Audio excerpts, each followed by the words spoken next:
What's going on, everybody? Welcome to the video. Say hello to my 2020 Honda CB500R with ABS. I picked her up about 3 days ago in Concord, California from Contra Costa Motorsports. I traded in a 2019 Honda CB300R, which is they call it Neo Sports Cafe. It's kind of like a retro-ish naked bike, very much a beginner bike. Very fun, very light, very nimble, great for commuting in the city.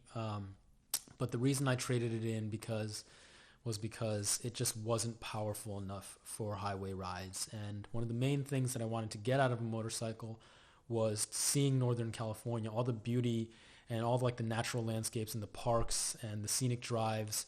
You know, they're about an hour and a half, 2 hours, or even more than that from where I live in Sacramento. And so feeling safe and capable on the highway and having enough power to, get out of a situation and pass cars and just stay ahead of all the idiots in cars, that's important to me. And I really just didn't feel that on the 300. So if you're a beginner rider trying to decide whether a 300 is right for you to begin on, I think you really have to consider whether going on the highway for extended periods of time is important to you, right? You'll see a lot of people who own 300s making videos on YouTube, and they answer the question of whether or not the 300 can go on the highway. And a lot of the videos I've seen, people are like, yeah, it can go on the highway just fine. And, that is and isn't true. You know what I mean? Like, yes, can it reach speeds 70, 75, 80 miles per hour? For sure. It'll even go higher than 80 miles per hour. But if you're trying to go from 75 to 85 on a 300, on my 300 at least, it would take a really long time. You're not passing anybody quickly at that speed, and the engine is revving super high. It just sounds like you're kind of just taxing and stressing the engine. And depending on what kind of bike you have, the 300R, the CB300R, it just wasn't made for extended highway rides. I mean, that's apparent. The way it rides, even in the city, I'm just shifting gears instantly. 1, 2, 3, 4, that's just city riding. That's just under 50 miles per hour riding, and it does that really well. But on the highway, it's just very underpowered. So, anyways, on to the CBR500R. I think it's a great bike. I'm super happy with it. It's beautiful. It looks absolutely stunning. It looks like a super sport bike, but the way it rides, the power delivery, is very beginner friendly. It's not going to throw you off the bike. It's going to be relatively forgiving. I would say even completely forgiving. It has the power and the acceleration, but it's not crazy, right? It's not like a super sport bike. It's definitely not a 600, 650 class bike. I think it's just a more powered beginner bike is how I would look at it. And I am someone who is a complete beginner. I started riding in January of this year, so that's January 2020. And, I'm not the kind of guy who's super into motorsports. I've done jet skis, I've done ATVs and all that stuff, but I mean it's not really second nature to me. When I first got on a bike, it was still pretty intimidating. Even when I moved up from the 300 to the 500, it was intimidating, because I will say this, in a way that the 500 is not quite so beginner friendly, is it's kind of a full-size, full-weight bike, right? In some cases, I think it's even a little heavier than 650 class bikes. But as far as the size, it's generally going to be the same size and weight as a 650, so that can be a little intimidating, especially for me. I'm 5'8", 135 pounds. I'm a small guy. The seat height, fortunately, on the 500R, 30.9, that's pretty cool. It's pretty low. It's even lower than that 300 bike that I had before. So my foot finds the ground relatively fast, coming to a stop. So that builds a little bit of confidence. Doing slow speed maneuvers and stuff like that. But just riding it around the city so far, just commuting is mainly. I'm going to use this bike for commuting. I'm going to use it to get around and see places and have fun on the weekends. But commuting during the week, and it's been absolutely great. When I'm riding through the city, I can stay in second gear all day long, and it's much less stressful than the 300, having to constantly shift gears all the time. That might be your thing. It is fun shifting gears. You might get bored not shifting gears, if you're riding around. But for me, with all these stop signs and stoplights and just like people walking and dogs and bikes, it's just like it's cool to just be able to chill in second gear and not feel like the bike is like really like lurching or like, you know, really wants to be in a different gear, or the engine braking is like really crazy. I'm just cruising it and just like enjoying myself in second gear around the city. So that's real cool. And then of course I have the passing power if I want to just gun it and, you know, fly by and weave through traffic responsibly. You know what I'm saying? But the sound of the bike is great. It's like this low rumble. It makes this like cool kind of like throaty, grumbly sound when like I let go of the gas in second gear, and that's really cool. Almost like a little burpy kind of sound. I'm sorry if I'm not technical, because I'm super not, guys. So if you're watching this video, I guess this is mainly for people who are absolute beginners like me, trying to decide what kind of bike they get, or they just want to try to consume some content regarding the 2020 CB500R. I felt like there needed to be some more of that, and you know, I felt like I could throw something out there since I bought one. So we talked about the sound, the looks. The riding position is a little more aggressive. It's definitely more aggressive than pretty much my 300, which was virtually completely upright. Completely upright is so nice because it's just easy on the body, right? And it's easy to just like be really weightless on the handlebars and just kind of steer the bike really, really easily. And the CB300R had like dedicated handlebars that sat above the forks, so it felt much better and easier to control. With the sport bikes, they're like clipped on actually to the forks, so it's not a true handlebar. You're just like directly manipulating the forks. And I have to remember to be conscious about making good posture, making sure my back is straight, making sure my core is always engaged. You know, it's easy to get lazy, and when I get lazy, then I'm leaning forward and my arms are pretty much completely straight, and all my weight is resting on top of the handlebars, on my hands and my wrists.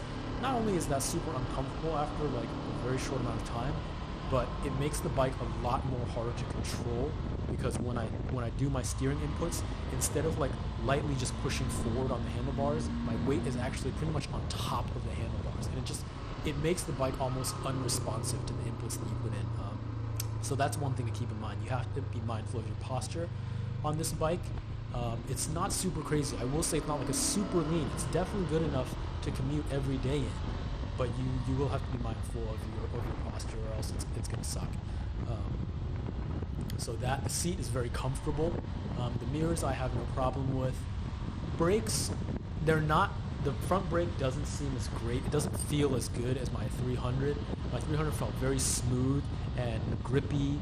This one, I don't know, it just doesn't feel like it engages as smoothly. But I mean, as far as stopping power, I guess it's relatively the same.